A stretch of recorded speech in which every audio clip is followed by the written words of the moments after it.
Hello, Millwall fans. Paul Eiffel here. It's time for Chat with Chaps.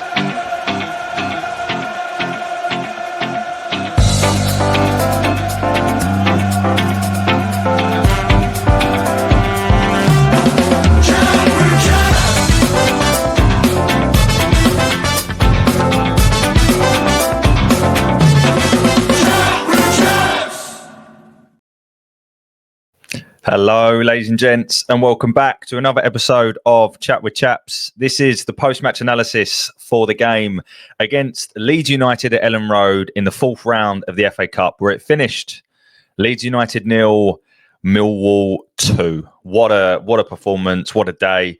And one that will certainly live long in the memory for, I think, those 2018 travelling fans. Before we get into it, obviously, I've not been doing these for a little while. I've been on a brief hiatus. I went on holiday. So thank you for those of you that have been bearing with me. Been working with Joe in the background to get some of these shows out. And I just want to say a massive public thank you to Joe, who, to be honest, has raised the bar, I think. So I need to try and make sure that these are as good as what Joe was doing, because the meticulous effort and detail that he put in was fantastic. So Joe, thank you very much, mate. I really do appreciate it, and obviously, I'm sure the fans will, the fans and the listeners will be sure to tell me if I'm not up to scratch. So, but it's good to be back. I missed 4 games. I blame the missus. I missed 4 games, and of course, we went on an unbeaten streak, and we're still unbeaten. So I can't be that much of a bad omen coming back. So yeah, really good to be back, and really looking forward to getting down the Den on Saturday. But we're here to talk about the Leeds game yesterday. And going into this game, yes, of course, there's always going to be changes with the lineups. You know, both sides did. And we are still without players that arguably would get in our first 11. So, you know, the 11 that we put out yesterday isn't necessarily anywhere near our first 11. You know, Coburn would certainly be in consideration. Crammer, Connolly, Leonard, you obviously got Imaku in there. So it's, it wasn't our full strength 11 by any stretch of imagination. And obviously Leeds made 10 changes.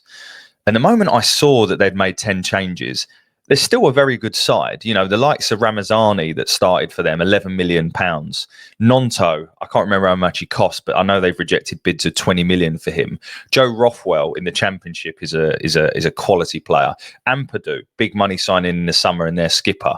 Even their left back Schmidt, who didn't really rate, he was £2.5 million signing. So there's still a lot of money in that side, and that just shows you the gulf in the Championship, right? But they just looked disjointed, didn't they? You know, I just felt we wanted it more. They're disjointed, and I felt we were thoroughly deserving of the win. Daniel Farker is usually quite complimentary of us, in fairness to him, and he was, but he kind of also said it was a bit of the game could have gone either way, and I just don't agree with that. And we're gonna certainly talk about it. So coming into this game, obviously, our opportunity for us to progress to the 5th round of the FA Cup for the first time since 2019. We were chasing our 4th successive win. And this is a Leeds side. You've got to remember that they've not conceded a goal in their last 6 games. They're unbeaten in 14, and they've scored 42 goals in their last 16 games at home. So this is a side very much in form, right? And again, obviously, admittedly, big changes for them, 10 changes. Also, before we start, please do like, share, subscribe, and all that kind of jazz. If there's any Leeds fans listening to this, or you are a Millwall fan and new to the channel, please do give us a subscribe. Everything we do goes to Cancer Research UK this season, so it's very much appreciated. I also just want to say a big hello to Mitch of the Panic Room in Gravesend. I was there last night, and Mitch, you're a legend, mate. So I just thought I'd say a big hello to you. Okay. Also, off the bat, I'm not really going to talk about all the stuff that's come out around chants and things like that. I'll openly state I don't really condone certain chants, but also if they're going to happen, it needs to be fair, because you can't have one set of supporters making chants and another set of supporters making chants, and only one of them gets picked up on it. So that's all I'll say on that. But the 2018 Millwall fans there yesterday, it's all you could hear. So credit to every single one of you. It sounded like a great atmosphere. So the lineup for us then. Obviously, Roberts comes in goal after his some impressive performances of late. A couple of performances which I think he's come in and done a really good job. More on him later.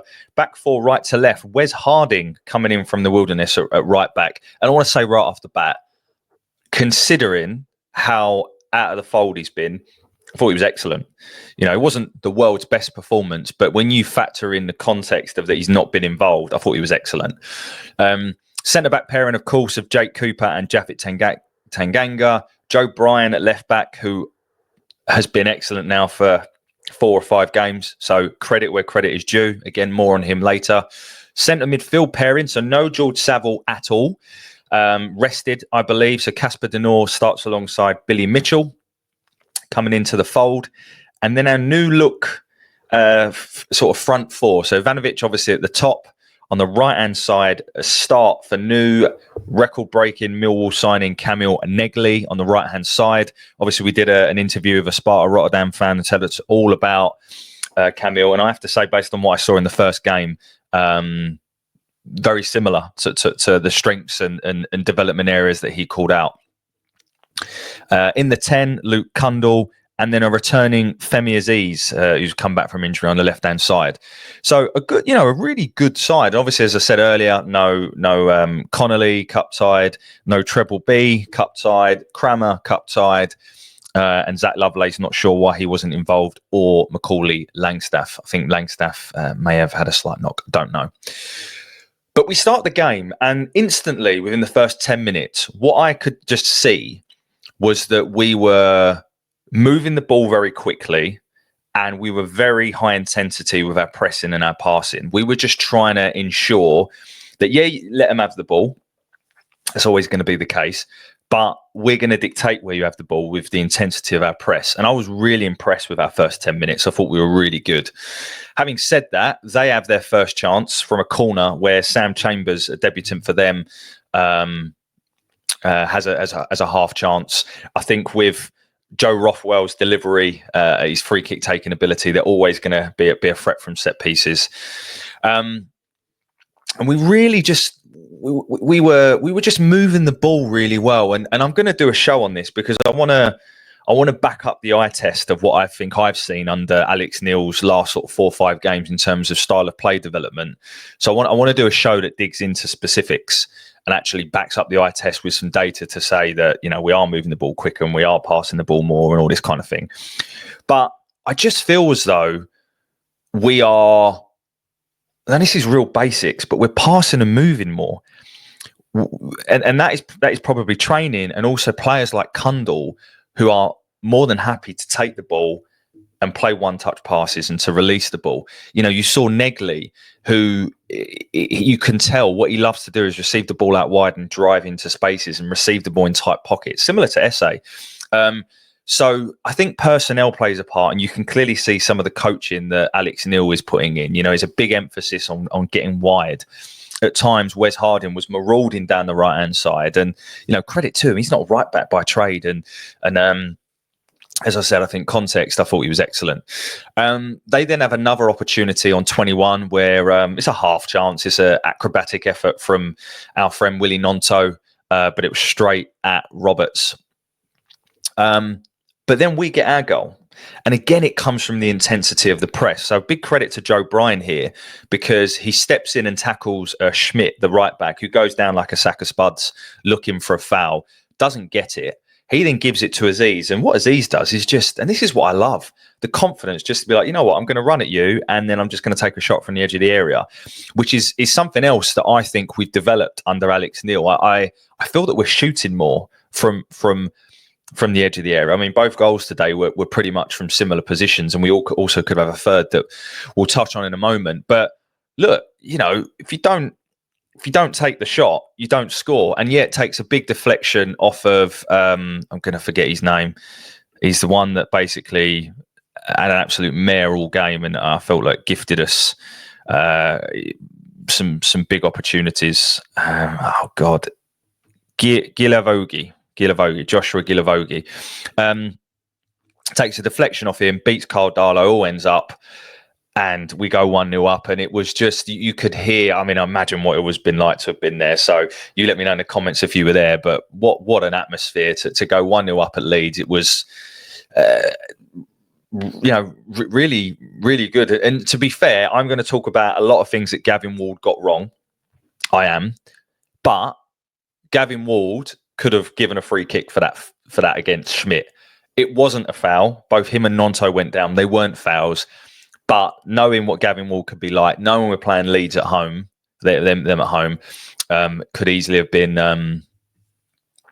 given. So credit to him, credit to Aziz, and we're 1-0 up. We then get a free kick, which Joe Bryan picks the ball up, and then Negley comes over and takes the ball off. And wait a minute, is Negley a free kick taker? And then I don't think it beat the first man. So he's obviously got affected by that Millwall virus or whatever it is. What joking aside, it's quite pleasing that he wants to take the free kicks. And I would imagine he'll be a good sort of edge of box free kick taker. Maybe not the one for set pieces in terms of putting it back stick. Don't know, but it's early doors. We then could have another opportunity. I believe this was on 35, where Ampadu, who he's a good player at this level, way too casual, good work rate from Ivanovic.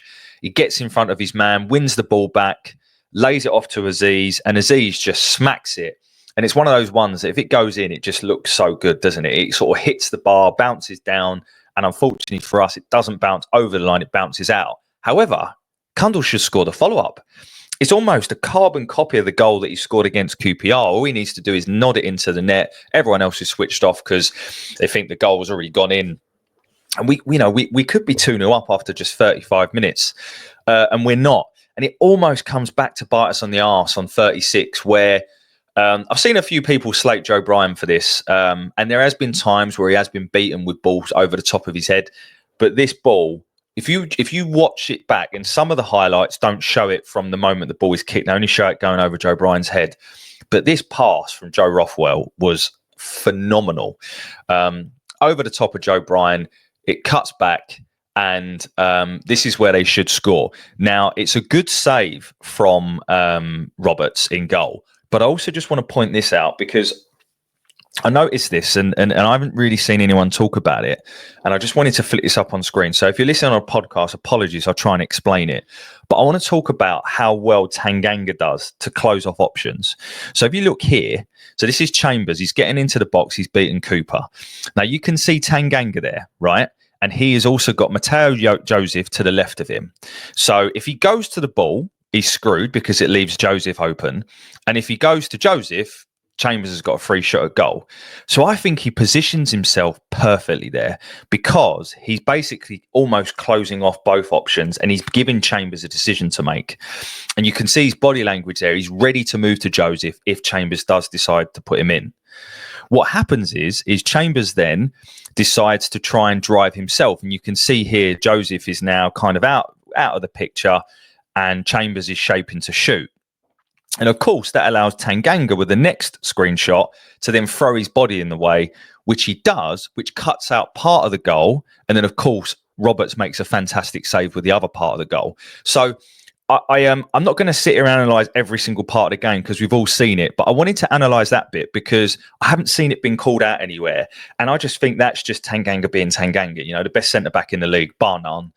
What a bit of business, by the way, to keep him at the club.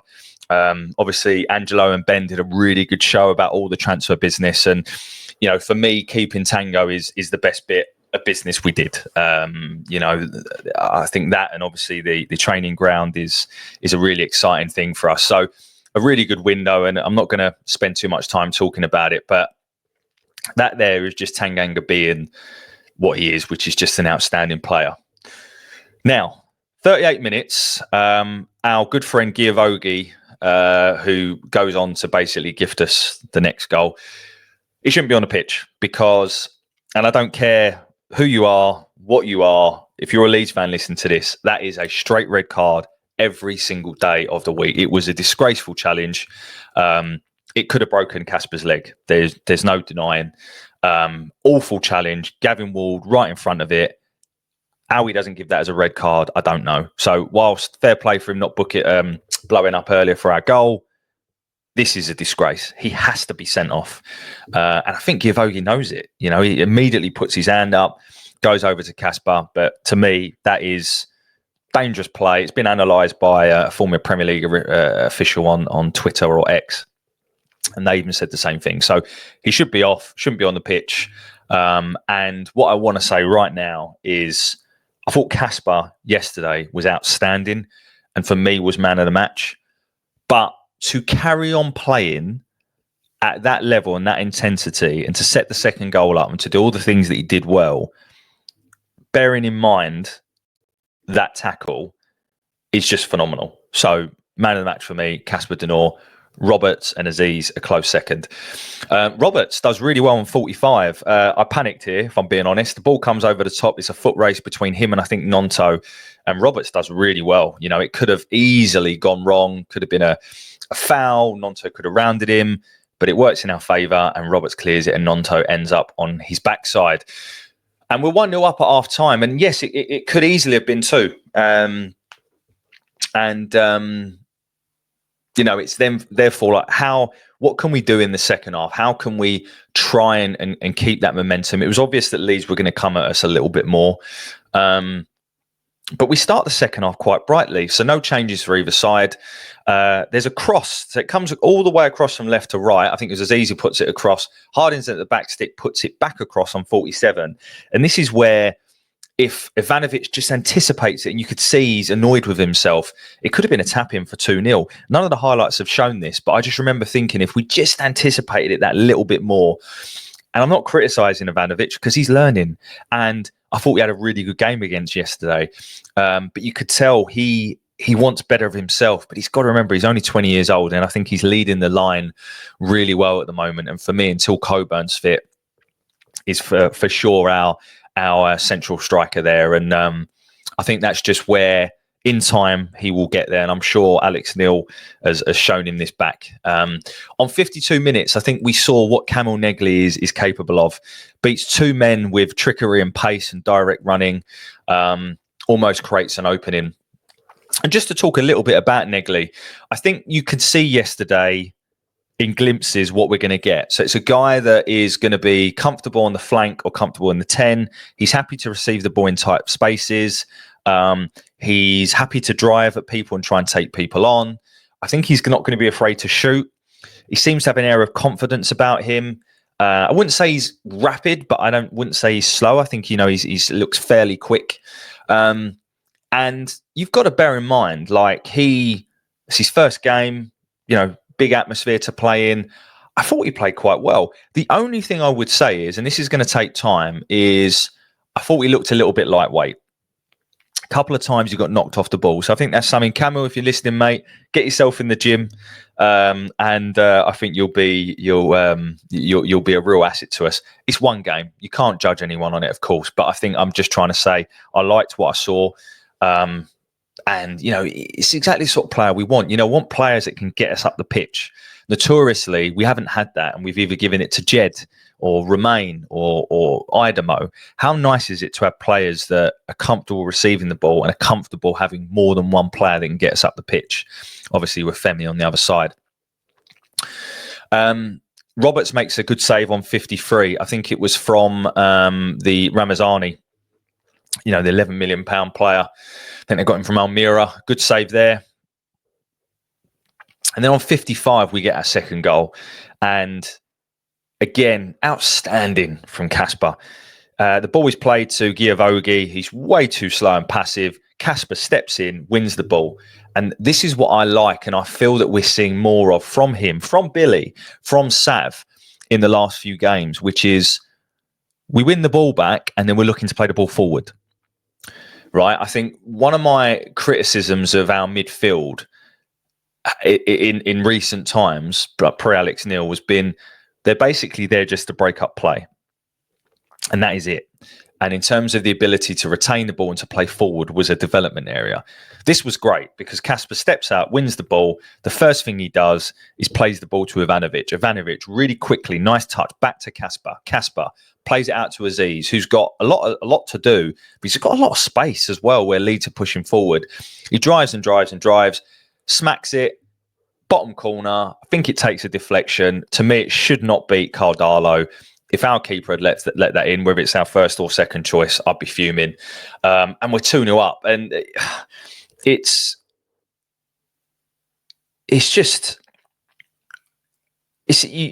looks like a bunch of players that are really enjoying their football in a minute, as well as a manager that seems to be really enjoying his work. I mean, he said that exact phrase. But we look really good at the minute. And to have so many options, like, I'm not digging out the likes of Honeyman and Watmore, but how nice was it to be able to throw them on with 15, 20 minutes to go, knowing that their purpose is basically just to see the game out, as opposed to trying to change the game. Now, this is where we are advancing. And I was looking last night at...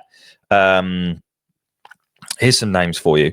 I was looking at our side that started against Ipswich when we lost 4-0 at the turn of the year last year at home.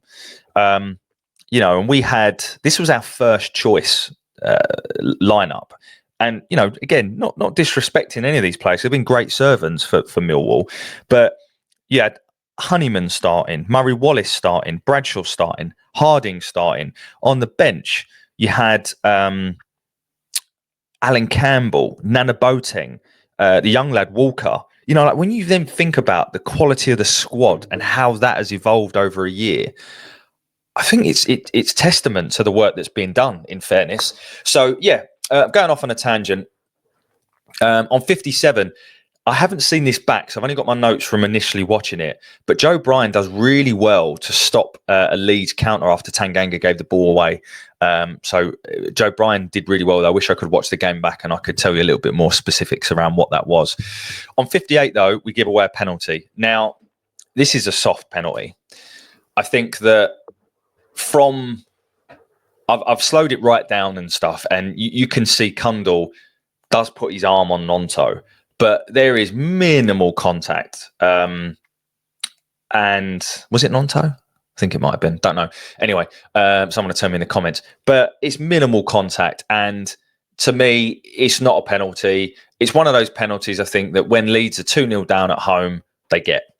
And it'd be nice to have one of them, wouldn't it, Millwall fans at home? I don't think we've had one for about... How many? Someone will tell me. It's been over a year, isn't it? It's been a long time. But, yeah, I mean, Mr. Ward, I think that's also an error, but the red card was the big error for me. Pascal Struijk, with the armband at this point, steps up, and it's a poorly taken penalty, but Roberts has to do really well to get down low and just nudge it onto the post. And that is massive, because that could change the whole complexion of the game, because at that point, that goes 2-1. They bring all of their players on. It changes the game massively. So huge credit for Roberts there. And from that point on, I think they had one other opportunity, Rothwell free kick, well saved by Roberts on 76. But other than that, they didn't really create too many clear-cut chances. Of course, subs for both sides. They brought on Salaman, they brought on Pirro. Obviously, we brought on Bangura Williams and Watmore for Ivanovic and Negley on 69 and 74. Honeyman and Wintle followed. And then Daniel Kelly came on a little bit later. Daniel Kelly looked like he bulked up a little bit, but I don't know if it was just the camera angle. Maybe it was me. Don't know. And we see the game out and 2-0. And we've now won three games away from home on the bounce without conceding a goal. We've beaten Leeds twice this year, which I don't think any other side has done. And actually, I know they haven't. Leeds have only lost 3 games in 5 months, and 2 of them are to us. So it's a really good day all round yesterday. Obviously, apart from some of the comments that have come out, you know what I'm referring to after, but I won't talk any more about that. But just so many positives to take. When you think about the performance, the effort levels, the you're just seeing like likes of Femi Aziz playing with a smile on his face, or DJ Femi, should I say. Love the Joy Division joke after the game, by the way. Millwall social, if you are listening. First time we're in the FA Cup, 5th round since 2019. The draw Monday night, can't wait to hear it. But I now can't wait for the Plymouth game. We'll freshen things up again, I'm sure. But why can't we go and get in the playoffs? We've now got a game in hand on some of them. Derby nicking a point last minute against Norwich has done us the world of good. We've got to play West Brom next Saturday.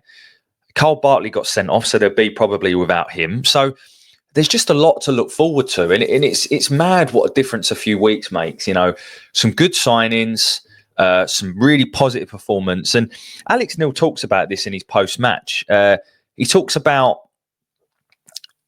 separating the performance from the result. And he talked about the most pleasing thing being how quickly and how well we move the ball. And I agree with him. It is really, you can start to see what he's doing. And I will do a show at some point that basically shows that in a little bit more detail. But on the eye test, we're playing better football, in my opinion.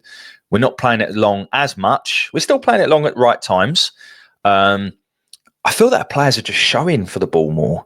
I feel that he's getting the best out of Joe Bryan. I think Joe Bryan's uptick in form is there for all to be seen the last 4 or 5 games.